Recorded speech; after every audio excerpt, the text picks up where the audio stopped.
Eu sou Mário Persona e essas são as respostas que eu dei aos que me perguntaram sobre a Bíblia. Eu fiquei contente por saber que você está gostando do Evangelho em 3 minutos e você tinha essa dúvida. E para entendermos verdadeiramente a graça de Deus e a salvação que nós recebemos por graça, nós devemos testar sempre qualquer ideia que nos apresentem com a seguinte pergunta: isso acontece por mérito de quem? Meu ou de Cristo? Ou então, uma outra forma de você abordar qualquer questão: quem é glorificado por isso? Eu ou Cristo? Aí fica muito fácil saber se nós estamos interpretando corretamente a palavra de Deus. A sua interpretação da parábola da pérola não passa nesse teste. Por quê? Porque se nós fizermos as perguntas que eu fiz, quem é glorificado nisso? Eu ou Cristo? Ou isso acontece por mérito de quem? Por meu mérito ou mérito de Cristo? Então a parábola da pérola, a interpretação da parábola da pérola que você mandou para mim, não passa no teste. Porque se nós fizermos essas perguntas, a resposta apontará que nós somos os merecedores do crédito e da glória, porque nós conseguimos algo. Eu creio que ao dizer o reino dos céus é semelhante a, o Senhor Jesus esteja querendo colocar ênfase no protagonista da parábola, isto é, naquele que irá executar algum tipo de ação, seja ela boa ou ruim. Na parábola do joio e do trigo, o homem que semeia é o próprio Jesus. E o campo é o mundo, onde há joio e trigo, que são pessoas, diferentes classes de pessoas. A parábola diz que o reino dos céus é semelhante ao homem que semeia. Portanto, Jesus é o princípio ativo na parábola e a sua ação é positiva, ele semeia. Na parábola do grão de mostarda é dito que o reino dos céus é semelhante ao grão de mostarda que o homem, pegando nele, semeou no seu campo. Aqui, ao dizer que o reino é semelhante ao grão de mostarda, a ênfase é colocada no grão de mostarda, que representa o conjunto de pessoas que professam crer em Cristo, sejam elas falsas ou verdadeiras. O princípio ativo, ou protagonista dessa parábola, é o grão de mostarda, pois é ele que irá crescer e se tornar uma árvore, uma grande árvore corrompida, porque nessa grande árvore existe todo tipo de ave aninhada nos seus ramos. Lembre-se de que as aves que roubam a semente na parábola do semeador representam Satanás e os seus emissários. É importante entendermos, interpretarmos a Bíblia usando os elementos que a própria Bíblia nos dá. Então, os pássaros lá na primeira parábola eram os emissários de Satanás, os pássaros nessa outra parábola que fazem ninho na grande árvore que cresceu de forma não natural, também são emissários de Satanás, aninhados nos ramos. Em seguida vem a parábola na qual o reino dos céus é semelhante ao fermento. Nós sabemos que em absolutamente todas as passagens encontradas na Bíblia que falam de fermento, o fermento sempre aparece como algo negativo. E é uma figura do pecado que contamina, ou da má doutrina que contamina. Ao dizer que o reino é semelhante ao fermento, o Senhor está chamando a atenção para o fermento. O protagonista da parábola é o fermento. E é ele que irá causar a principal ação mostrada na parábola. Ou seja, ele é o protagonista da contaminação que irá assolar o reino. Embora o reino seja dos céus, na sua origem, ele está na terra. E agora contaminado no seu aspecto exterior, porque foi contaminado pelo fermento. A parábola seguinte: o reino dos céus é semelhante a um tesouro escondido num campo. Agora, embora o foco esteja no tesouro, o tesouro não faz nada, porque o tesouro é uma coisa inerte. O tesouro não tem ação, ele não consegue fazer alguma coisa. E para entendermos, é preciso recorrer ao campo, que na outra parábola o Senhor já disse, que é o mundo. Ele explicou que o campo é o mundo. Existe só um, que sendo rico se fez pobre para adquirir para si um tesouro, um povo santo, uma noiva. Como faz Jesus com a sua obra? Ele não fica dono apenas do tesouro, mas do campo inteiro. É isso que Cristo fez quando veio ao mundo. Ele comprou o campo inteiro, porque tinha um tesouro. Seria estranho inverter isso, como fazem alguns comentaristas da Bíblia, e considerar que o tesouro é Jesus e que nós somos os que vendemos tudo para ficarmos com ele. Como assim? Aí a salvação seria por obra nossa, e nós estaríamos dizendo que Jesus não tem a sua origem no céu, mas no mundo, porque o tesouro está enterrado no mundo. Não tem nada a ver.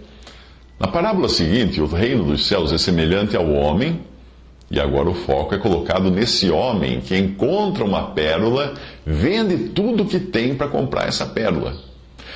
Alegar que a pérola é Jesus e que nós vendemos tudo para ter a Jesus é negar a graça de Deus. Quem somos nós? Quem nós temos para vender para ficar com Cristo? Nada.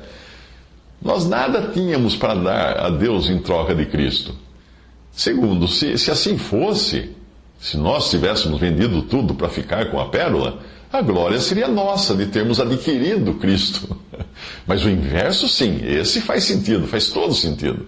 Ele, sendo rico, se fez pobre para comprar a pérola. E a pérola é o conjunto formado por todos os salvos. Uma pérola não tem fim, não tem começo, ela é perfeita, é uma esfera perfeita. Outra forma de nós enxergarmos essas duas parábolas é nós enxergarmos o tesouro como Israel redimido e a pérola como a igreja redimida. Também é uma maneira correta, que pode ser interpretado assim também. Agora, o reino dos céus é semelhante a uma rede lançada no mar, é o que vem em seguida. Isso coloca o foco na rede, porque a ideia aqui é de separação, é algo que a rede faz, rede separa uma coisa da outra. Não se trata do Senhor vindo buscar a igreja no arrebatamento, porque isso ele fará pessoalmente, mas aqui trata-se dos anjos separando maus e justos, e aí nós vamos entender que ele está falando da inauguração do reino milenial de Cristo na terra, no final da grande tribulação. Não tem nada a ver com a igreja isso. É quando ele virá, os anjos virão, esse trabalho dos anjos será feito entre os vivos que restarem da grande tribulação, separando os bons dos maus. A rede é lançada no mar, e o mar na Bíblia é um símbolo de nações, não de judeus, mas de nações. A sua interpretação de que a pérola seria o próprio reino e tudo o que ele representa para nós, como salvação, paz, amor de Deus, vida eterna, etc., não passa no teste da harmonia com as outras parábolas, porque a mesma expressão, o reino dos céus é semelhante a, foi usada para o próprio Senhor, o semeador, foi usada para o grão de mostarda, foi usada para o fermento, foi usada para o tesouro e novamente para o homem na parábola das pérolas. Todos esses aspectos, bons e ruins do reino dos céus, são examinados de diferentes ângulos. Um bom exemplo de como entender esse conjunto é pensar naquela lenda dos cegos descrevendo um elefante. Lembra daquela historinha? Pois é, um dos cegos tocou na barriga do elefante e disse que o elefante era como um grande navio. O outro cego colocou sua mão na tromba do elefante e falou, não, o elefante é como uma serpente. Aí o outro pegou na perna do elefante e disse, não, vocês estão enganados, o elefante é como uma árvore, um tronco de árvore. Aí o outro pegou naquela pequena cauda do elefante e falou, não, vocês estão todos enganados, o elefante não passa de um pincel. Aí você diz ainda que quando nós achamos o reino, abre aspas, o que você escreveu, quando achamos o reino de Deus, deixamos tudo, largamos o pecado, os vícios, a vida errada, em alguns casos até vendemos algo literalmente para tomar posse desse reino. Uau, fecha aspas. Aí eu pergunto para você, com essas coisas, você conseguiria comprar um tesouro ou uma pérola? Não! Essas coisas das quais você diz que abriu mão são lixo resultante do pecado em nós. Como é que você vai comprar pérola, comprar tesouro com seus vícios, seus pecados, suas coisas erradas? Nós não podemos nem pensar em negociar um lugar no reino em troca de lixo. É o que você está dizendo para mim. Você está falando que quando achamos o reino de Deus, deixamos tudo, largamos o pecado, os vícios, a vida errada. E você está querendo trocar o reino de Deus pelo pecado, lixo e vida errada? É lixo. Romanos 7,18 diz, porque eu sei que em mim, isto é, na minha carne, não habita bem algum. Como é que você acha que você vai comprar alguma coisa com esse nenhum bem que habita em você? E mesmo que fossem coisas preciosas que nós tivéssemos, você acha que nós iríamos querer entregar tudo para ficar com um inimigo, que é Cristo? Sim, inimigo. Porque em Romanos diz que nós somos inimigos de Deus. A ideia de fazermos algo para sermos salvos ou ganhar o reino está ligada à ideia da salvação por boas obras. No caso, você dizendo que limpou-se a si mesmo para ficar com a pérola ou com o tesouro. Não há como nós nos limparmos a nós mesmos. Não tem como. Ninguém encontra Cristo por deixar de praticar o mal. Mas nós deixamos de praticar o mal depois de termos sido salvos por Ele. Ou ao menos passamos a ter poder de deixar o mal depois de sermos salvos por Ele. É falsa a ideia de que para se converter é preciso deixar os pecados. Ninguém deixa pecado para se converter. Cristo Jesus veio salvar pecadores. Se você se apresentar como alguém sem pecado, Ele não veio salvar você. É como se o salva-vidas dissesse a alguém que está se afogando: ah, você quer ser salvo? Então pare de se afogar e nade até mim. Como? Eu estou afogando. Lembre-se de que a Bíblia não é a nosso respeito, ela não fala de nós, ela sempre fala de Jesus. Se alguém fez alguma coisa de bom na Bíblia, esse alguém é sempre Cristo. Se alguém deu tudo o que tinha de valor para nos comprar, foi só Ele, e Ele só Cristo.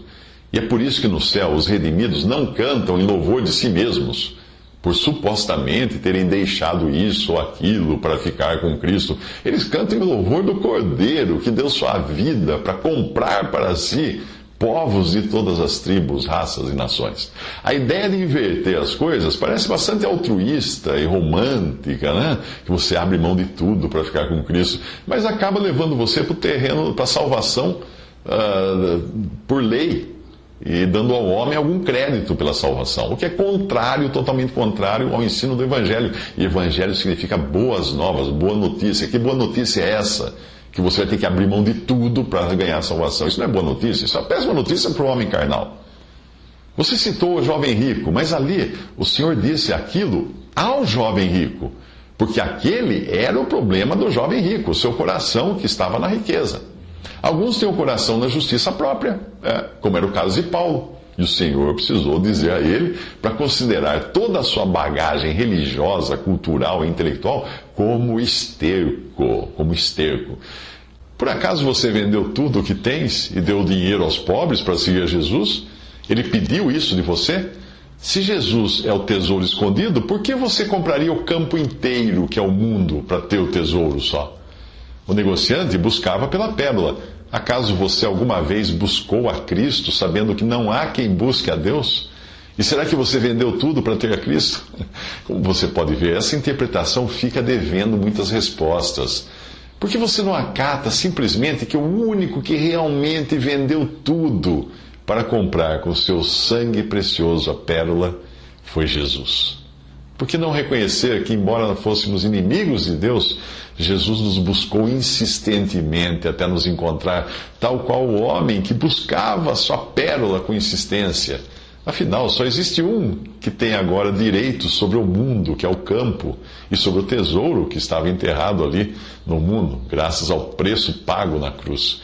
Se formos nós que buscamos a Cristo e vendemos tudo para tê-lo, palmas para nós. Se for Cristo quem nos buscou e, sendo rico, se fez pobre por amor de nós, nos comprando com seu precioso sangue, palmas para Ele. Todo louvor, toda honra e toda glória seja para Ele. Você percebe as consequências de colocarmos o holofote sobre a pessoa errada? Se você fez alguma coisa para salvar-se, então o holofote vai ficar sobre você. Mas se foi Cristo apenas que salvou você, toda honra e toda glória sejam dadas a Ele e unicamente a Ele.